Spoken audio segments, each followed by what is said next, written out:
Hello ladies and gentlemen, welcome to another thing where I talk about things. Last week's videos were rather heavy, more on the heavier subject of biology and sciences and things like that. So today we're going to go into a lighter topic.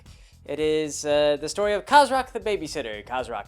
For those of you not familiar, Khazrak is actually a character from a game series called Warhammer. And Warhammer, of course, owned by Games Workshop, all that stuff. Games Workshop is known, they're a terrible company for intellectual property. They've been known to sue people over the most ridiculous stuff. They will hit you with copyright lawsuits out of the blue.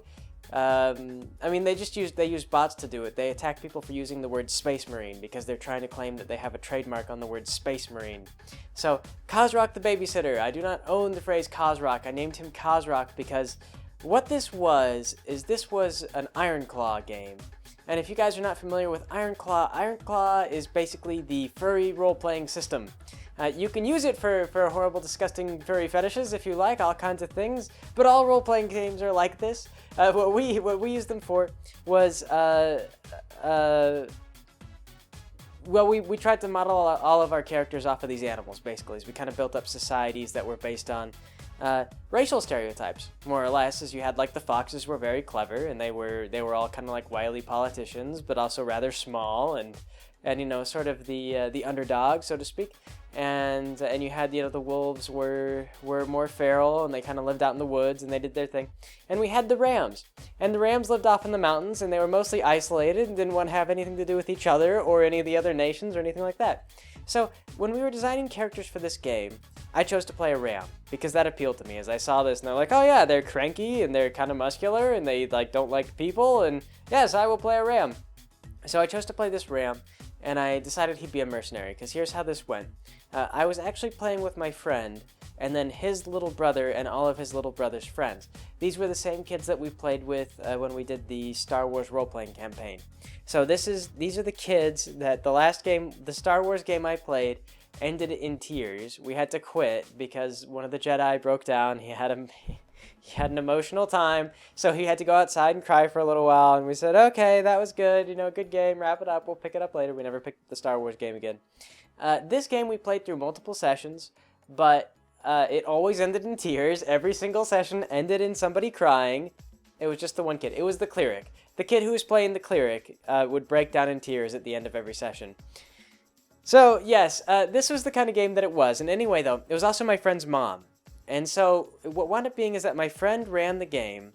My friend's mom played a great big bear, and she was like I can't remember what it was, but it occurred to me, I mean, she was basically just playing the mom, is what it was, because she knew what the game was going to be about. She knew that these kids, like, one of them liked to cheat a lot, and they would get in fights. They didn't really agree with each other very well. And so it was very much like she was just watching over them and keeping them all kind of mediated. And so they were building all these, you know, the Munchkin characters. And this is where the term Munchkin comes from. If you guys have ever heard this, Munchkin, aside from being kind of a fun card game, being a Munchkin is when you make a character in one of these games and you try to spec them just to be as, like, overpowered as possible. You exploit the rules to make yourself more powerful, you use special rules, you sort of forget the balancing factors. And we had this, is actually one of the kids, he made a character, and he was like a feral berserker. And you can enter berserk mode, and the rule is that you couldn't concentrate or do anything complex while you were a berserker, but he would forget that. And then if you were knocked unconscious, you were supposed to go out of berserk mode, which means that you lost your bonuses.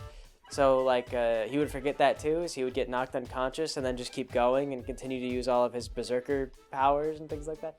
So, yeah, because in that game, being knocked unconscious, they had rules for everything. Like, you'd get knocked unconscious, and it wasn't like, if you were a berserker, then you would stay awake, but you would slip out of your berserker rage, is what it was. You'd get knocked in the head too hard.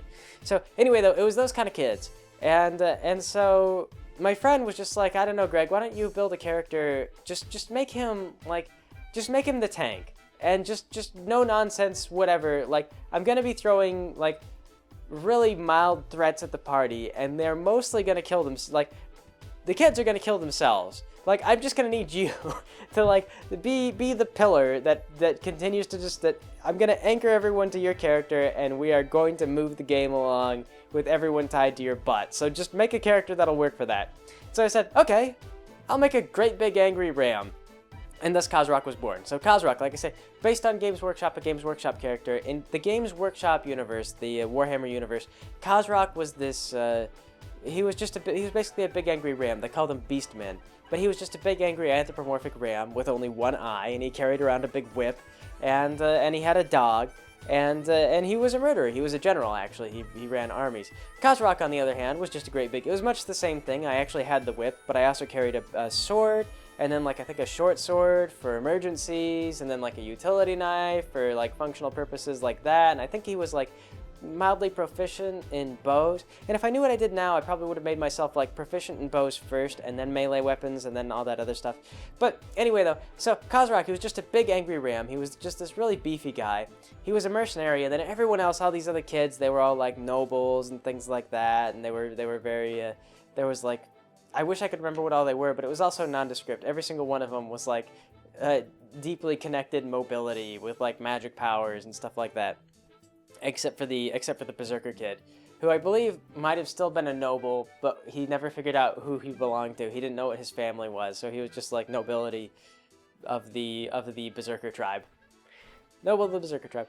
So, anyway, the game opens up. And what has happened is the king has died, and now what they have to do is they've got this this trinket that they pass along to the next king, and whoever gets that trinket, you need the trinket. It's like the crown. You need the trinket to become the next king, and it gets, because it's mildly magical. It's got like a magical power. I believe, if I recall, I think I'm making this up, because actually I pitched this as a comic idea. I had a friend who wanted to do comics for us, and so I sat down and I pitched out this whole thing, and I fleshed out these characters. Actually, I changed the name of Khazrak to Charlotte, because I thought it would just be amusing, and I wasn't going to have Khazrak in this comic. Like, normally you get the really mean character and his name is like Tina, or something like that, and it's a big joke. And I was just going to have Khazrak's name be Charlotte. It was just going to be Charlotte. And people were going to be like, oh, Charlotte. And then it was going to be like one of those things where Khazrak was so used to being teased about it that it wasn't really going to be an issue. Like, it was just going to be like, yep, Charlotte. And then like, but it would just be kind of like deadpan and sort of like, oh, okay, well, we'll just move along. And so, yeah, so anyway, so Charlotte the Ram was what he was going to be. But I proposed all this stuff, and I think what I made, the excuse that I came up with for, it could be the in-game excuse, now see, and I'm confused. But anyway, the excuse that I believe is, the excuse that will be present because I tell you so, is that this little trinket was sort of like a seeing orb. You know, you look into it and you can see the future and whatnot, and it's all foggy, but when you get really good at using it, you could predict the future, and this was part of how you became king and stayed king. So they really needed this thing. And so they bring all these nobles together, and they explain that it's been captured by a state that's opposed to this city that we live in. It's a country. But anyway, it's been hijacked by a small team of mercenaries. Basically, one of them's a wizard, and a couple of other people. There were other like groups involved. And so the rule is that whoever brings the thing back gets like a great big reward, and then they're gonna like give it to the new king, and then things will go great. And the reward was really good. Like, it was enough to tempt a lot of really important nobles. And so what we did is we actually had to sit down, and because the kids hadn't fleshed out their characters very well, we actually went around the table and we figured out, like, okay, who are you? What are you doing? And then we found out they were all nobles, and we were like, okay, this works, you know, makes sense. You guys are nobles. You want to be friendly with the next king. And but they were all like I said, they were all kids, so we were like, okay, you're like the seventh son in line, and you're like the daughter. One of them was a girl, so it was like, you're the daughter of so and so, and oh, you do magic. Okay, yeah, you're like the third daughter, and so they sent you away to learn magic at a convent, and this because it was medieval times. And so we kind of went around doing this as we came up with excuses for like, why are you like a first level character and you're like highly connected to all this nobility. So we did that, and then of course we had Khazrak, and then this is, so all you nobles, this is your singular military escort, is Khazrak here, and this is Khazrak, and then here's your, I believe that the cleric was a former wet nurse, or excuse me, no, the cleric was not a former wet nurse, the cleric was the little boy who cried. The cleric's wet nurse was with them, and that was my friend's mom. And so she was the great big bear. She was like a former wet nurse. She was like, think the Maid from Shakespeare, because I believe that's what she was playing. The Maid from Romeo and Juliet is that lady who helped Juliet hook up with Romeo, because just the Maid was irresponsible like that. So she was playing that character, basically. She was an enabler. She enabled the rest of the party to do terrible things that they really shouldn't have done. But she did it in a rather guided adult manner so that they weren't quite as self-destructive about it. And so that was how she played. So anyway, so he goes, so here's your bodyguard is Khazrak. And he'll be escorting you off to go find this gem. And so right away it all kind of descends into just bickering madness, because the first thing that happens is all the kids want to establish who's the most important noble. And this is terrible because they're all the most important noble, every single one of them. And I just remember like my friend and I talking about this after the fact. We were like, wow, they played a bunch of spoiled kids really well. Like, that was really good role playing today for the fact that was totally accidental. So yes, they all sat around and they argued for a long time about who was the best noble, until finally Khazrak got up and he goes, well, you know, the sun's going down, so I'm going to go ahead and meet you guys here tomorrow, and then we're going to get on a caravan and we're going to go look north for this thing, because apparently that's where it's supposed to be. So see you guys then, meet up with your bodyguard, please, everyone, you know, just meet here, feel free to go home and do whatever it is you want. And this is one of these things that one of the kids, my friend's sister was there. My friend's sister was the girl. One of the kids would kind of hit on the sister, and so that was one of those things that everyone had to kind of be like, no, your character can't be alone with the little sister. It's not allowed. Like, you need to go do other things. So we were trying to keep him separated from the sister throughout the game. And then two of the kids, the one who was just, I should give him names. The wolf, the berserker kid, who we're gonna call, oh, what's a good name for a berserker? We'll call him Ragnar, because that's a historical name. We'll call him Ragnar, the berserker kid. Ragnar and, oh, what's a good name for the son of a baron? I remember this kid was the son of a baron very specifically because of the scene I'm gonna describe. We'll call him, oh, shoot, Ludwig. So Ludwig, yes, Ludwig and Ragnar decide to go off together, and they don't want to go to bed. Like, they don't want to meet up. They want to be heroes before the game gets started. They want to establish themselves. They want to puff themselves up and show off all their talents and everything like that. So they go out looking for trouble.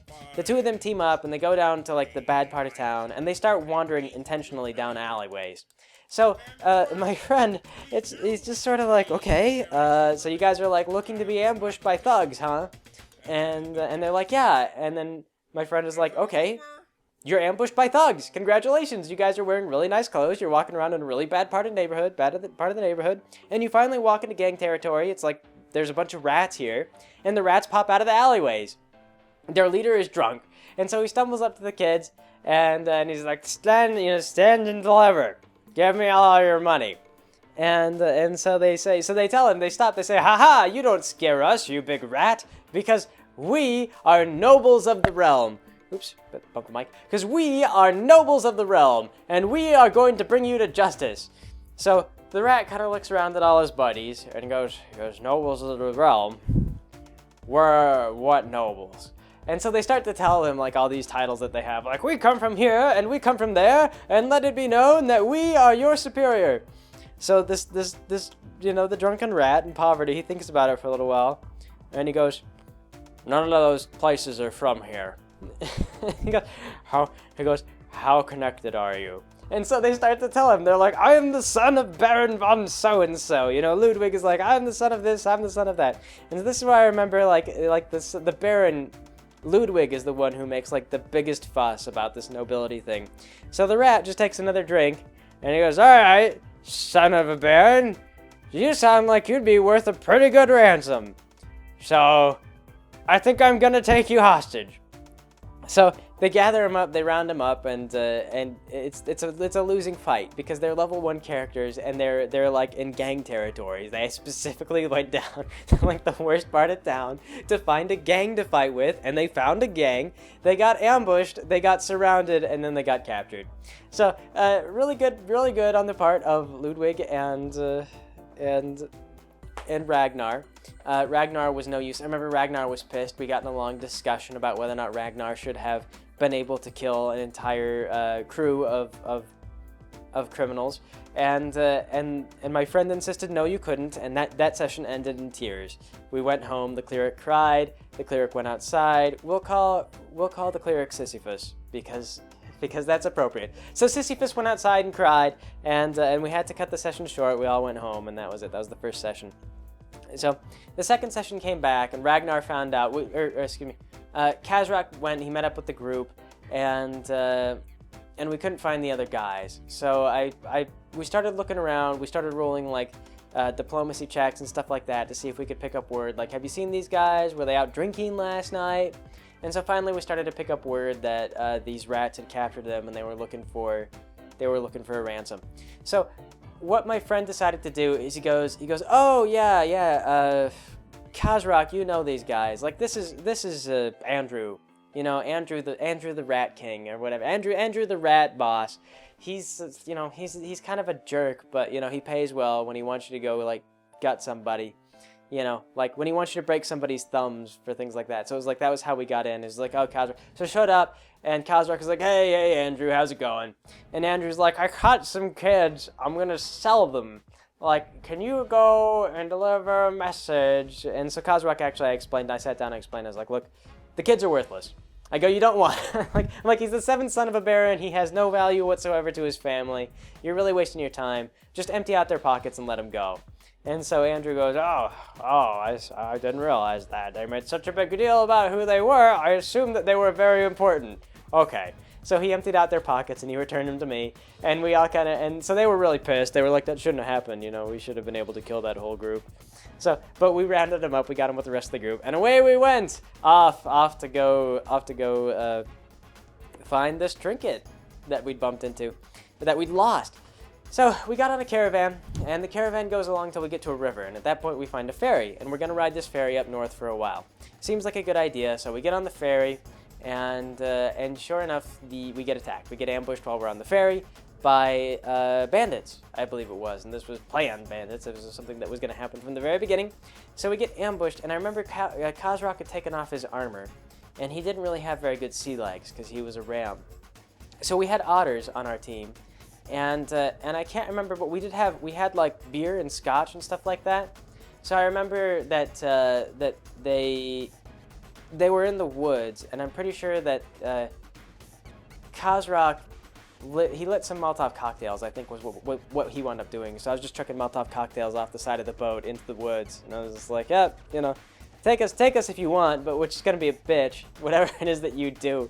And so I'm pretty sure that once again, Ragnar and Ludwig both decided that they needed to jump off the boat and swim ashore and fight the bandits there as it was. So of course the ferryman, he, as soon as it gets clear, as soon as the bandits start to scatter, he takes off. And so now Ludwig and Ragnar have to catch up. So they huff it, and they finally catch up to the ferry. They manage to catch up. It's not too hard. It wasn't a big deal.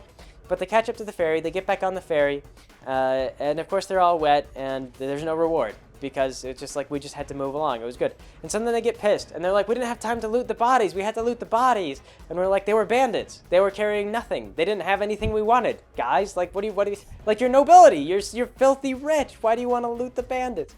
So they were pissed, though. They didn't get to loot the bandits. They thought for sure the bandits would have all kinds of magical weapons. So that became a fight. Sisyphus went outside and cried, and we had to stop the session. That was session number 2. Session number 3. We finally made it to the bandit camp, and we found, not the bandit camp, but the mercenary camp that was set up. And the mercenaries were actually already beset on side by multiple teams. They had been found by numerous people. So it was the night, and we had just caught up to them, and Khazrak was elected to scout ahead, and I believe that this is my friend was doing this. He was doing this on purpose. But I think someone recommended to Khazrak that he go ahead and scout. So Khazrak scouts ahead, and a wizard puts him to sleep. The wizard, who is part of this mercenary group, puts Khazrak to sleep, and that's it. So Khazrak's not involved. So the party immediately falls apart. Like, now that Khazrak is gone, everyone starts to fight over who's the best noble and who should do what and who should be in charge now that Khazrak is gone and what are we going to do. So there's a whole bunch of infighting, and then finally my friend has to get a whole bunch of NPCs, and he rallies everyone together, and with the help of his mom, he finally gets the group motivated to go rescue Khazrak. And it was one of those things, it was a big fight because the kids, with Khazrak gone, they really did think that someone else was going to be in charge. They were like, just let Khazrak die. Khazrak is dead now forever. We will never ever see him again. This is great. This is a power vacuum. It's time for me to ascend to the throne. So we had to kind of knock that out of them and get them to go rescue Khazrak. So we spent a bunch of time fighting, and they finally go up, and the whole place is on fire. And basically the battle is over. The wizard has been killed, and then like Khazrak is just asleep on the ground. There's really nothing else to say about it. They just wake Khazrak up, and we realize that we probably missed our chance. That's it. There's no more item. It's the mystical crap is gone with. And so we all kind of sit around, and this is one of the things is my friend hadn't planned far enough on how he was going to motivate me to move on with the plot from here, because what had happened is the wizard had put me to sleep, and then using magic had hidden the orb inside of my body, inside of Khazrak's body. So Khazrak now had this seeing globe inside of himself. We didn't know this though, and the party, and then Khazrak made a decision. It was one of those things like we all kind of got in a fight, and Khazrak got sick of the fighting, so we made a call. Oh, that's right, the fighting. The fighting occurred, Sisyphus went outside, the session ended in tears. That was session number 3. Session number 4, Khazrak had to make a decision where to go, and Khazrak decided maybe it would be good to go home to the mountains. So he told everyone, I'm going home to the mountains. Everyone else go away. Don't follow me, ever again. And that was in character of me.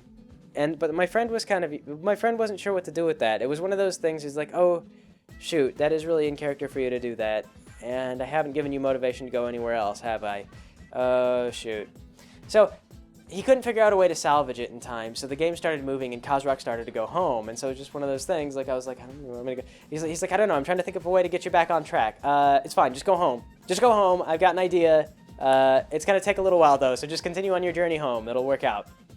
So I start to go home, and on the way, Khazrak starts to have weird dreams, and it has to do with the fact that he's got this seeing orb inside of his body. He doesn't know where the dreams are coming from, but he's starting to have really mild portents from the future. And hang on, Alan probably wants to go to work. Hello. Sorry. Okay. All right, I'll be with you in just a bit. Okay. So anyway, though.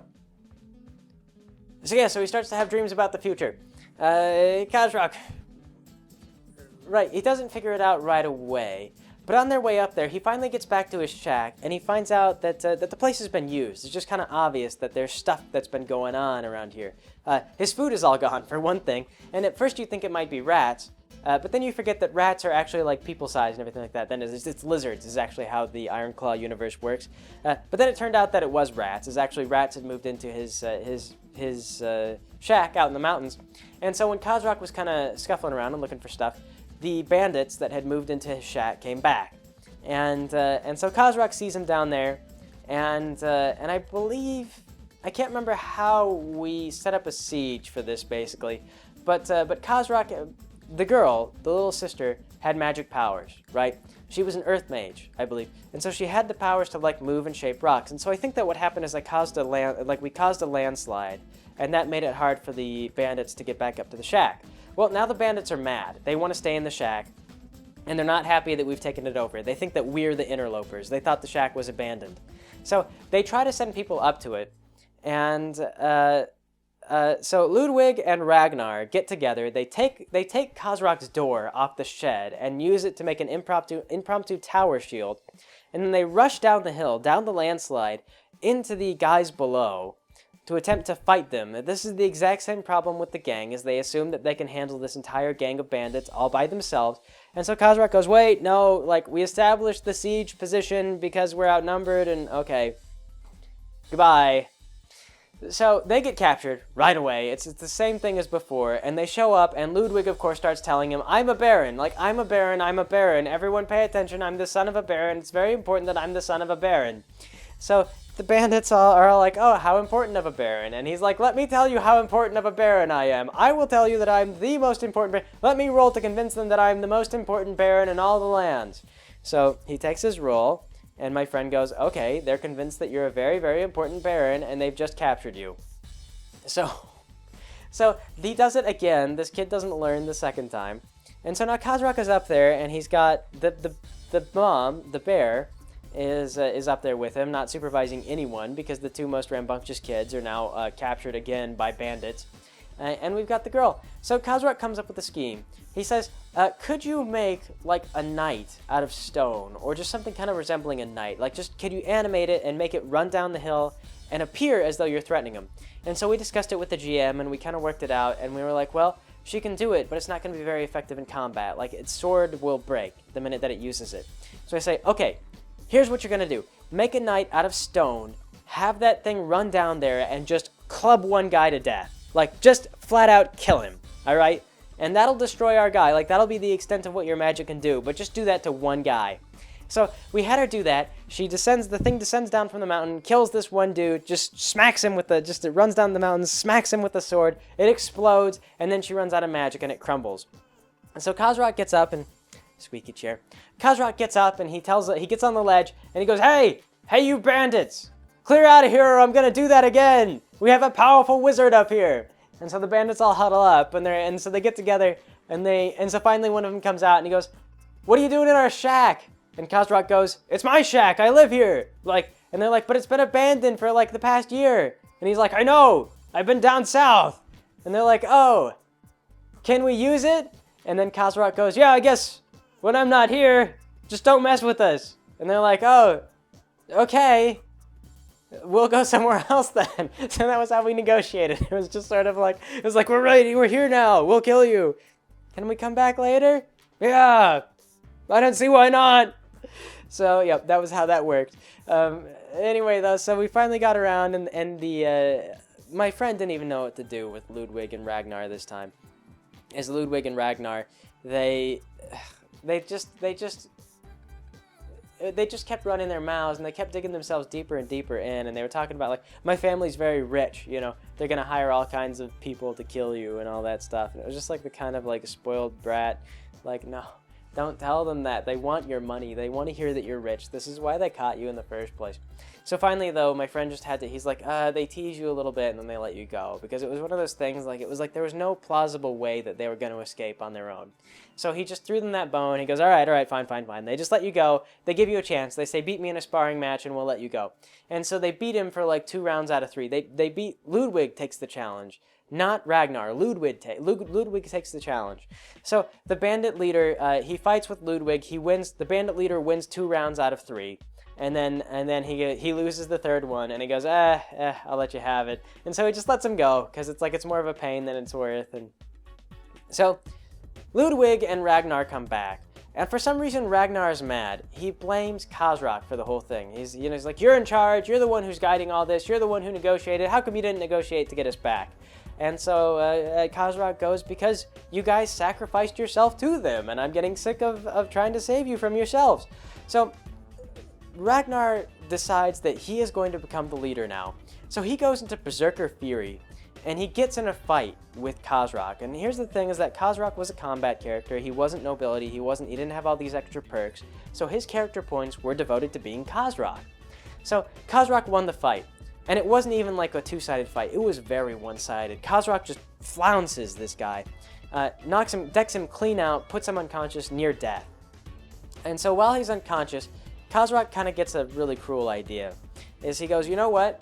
I'm going to take one of his canines, and I'm just going to wear it around my neck, like a necklace, as a sign that I am in charge around here. And if any of the rest of you forget who exactly is leading this group, I've got the teeth. I've got the teeth in this entire thing. I may not have them, I might be a ram, but now I've got the teeth. So he takes his knife and he gouges out the tooth while Ragnar's unconscious, and he gets the cleric to heal him up, and that's it. Ragnar's got his tooth now. So this ends in tears. Sisyphus goes outside and cries. So that was where that session ended. The next session, we went along to Khazrak continued to have dreams, and eventually it clicked into place. He had the orb inside of him.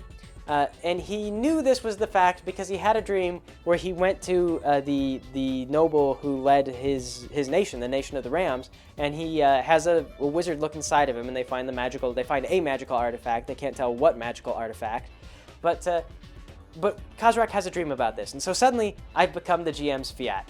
The whole thing, like when the GM goes, oh, Khazrak has a dream, this is what you'll go do next, and Khazrak was superstitious enough to follow along with the dream, so this was a good GM character interaction. Like, Khazrak, you're in charge, you have a dream, you go do this, all right, take everybody off to go do that. So Khazrak, following his dream, he gets up and he goes to the central area, the central leader of the Ram Nation, and he finds that the Rams are kind of funny. They're really reclusive. And the Ram King, he's really sort of very much focused on his own deal. He's got like a tiny little castle. He doesn't have visitors ever. And he's got like a bunch of different concubines and one boss wife, as it was described to me. And the boss wife was she just had like a bigger build. And it was kind of funny because all the concubines almost like they really didn't go near the king at all, but you could tell that they were servants to the boss wife. It was one of those things like he established the relationship. It was basically that the king married these women as a formality, and then his wife kind of just took control, and it was like one of those things like, I guess I'll never see her again, except for when she's washing your boots, huh? And the wife was like, yep, that's how this is gonna work, honey.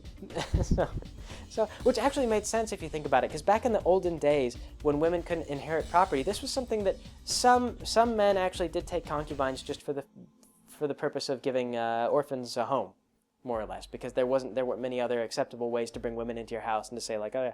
So this is actually one of those things, as Kenza explained this to me. She was talking about Muhammad recommended marrying young orphan women, and it was for this reason. It was because if you married a girl, then she became a part of your household, and or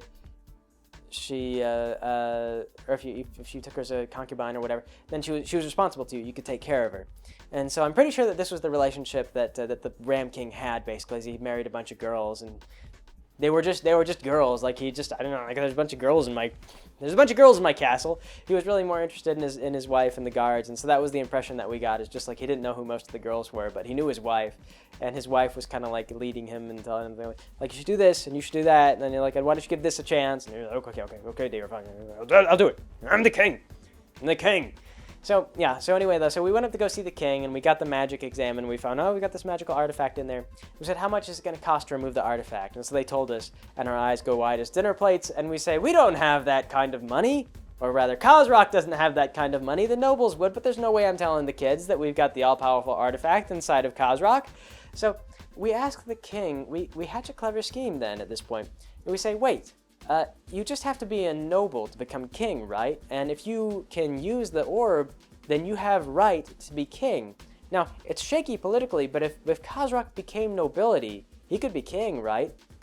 So we started to talk about this, those of us in the circle, the bear, and whoever this or that, and the Ram King actually too. We sat down and we put him in this plan. As we were like, I don't know, I mean, we could have a ram who would be the king of the nation and like your own province. What, you're like, well, I could probably send you back a lot of, like, I could open up those trade routes you really wanted. And so the king really liked this idea. He goes, yeah, actually that sounds good. But I can't just make you a noble just like that, because then everyone will just want to be nobles. And we're like, oh, come on, it's mitigating circumstances. And he's like, no. He goes, no, we have to make it look legitimate. You know, it's got to look good on paper. So here's what you're going to do. You're going to go off on an exploratory mission to this new nation that we've been trying to chart out. He goes, just draw up some maps. Do you know how to do land survey? Khazrak's like, no. He goes, we'll hire someone to do land survey.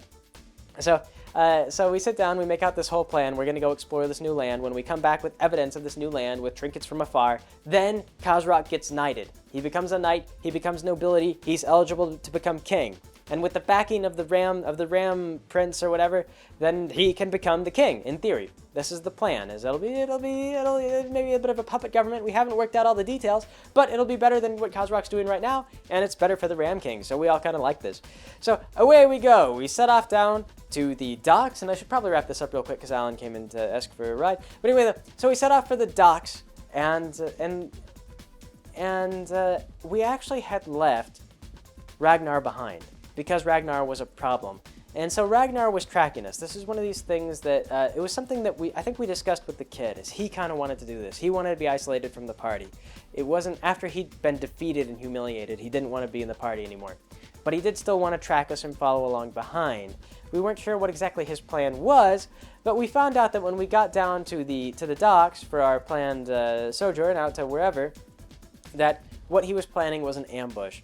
So, as we were stocking up on stuff, we were down at the docks and we were looking over our boxes and talking to the sailors and getting our navigators and our land surveyors and everything so we could get this stuff all done right. Ragnar leaps out in an ambush and just takes Khazrak down. It becomes a fight, but Khazrak starts off flat-footed, and so Khazrak he gets wounded right from the outset, and the fight goes south.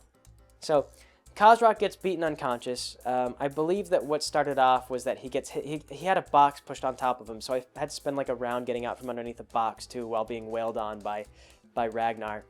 And so finally he goes unconscious, and Ragnar then takes Khazrak's eye, his other eye, because you have to remember Khazrak he had one eye. He takes Khazrak's eye, just gouges it out with his fingernails, and then, deciding that's not good enough, he takes Khazrak's sword and he just impales Khazrak with it, kills him. So the game ended in tears. Sisyphus went outside to cry. My friend kind of looked at me and he goes, "Well, this is the group we chose to play with, and I'm afraid that this is the legacy of Khazrak come to an end." Now, if that had become a comic, we actually would have gone further. There was stuff that was planned. My friend and I had been talking about it, and the comic would have gone in to actually have the legacy of Khazrak, renamed as Charlotte, come true and be a little bit more interesting. But that is the story in a nutshell. And yeah, interesting story, kind of fun to play, a little bit hectic a lot of times. But anyway, the story of Khazrak the Babysitter. I will catch you guys later.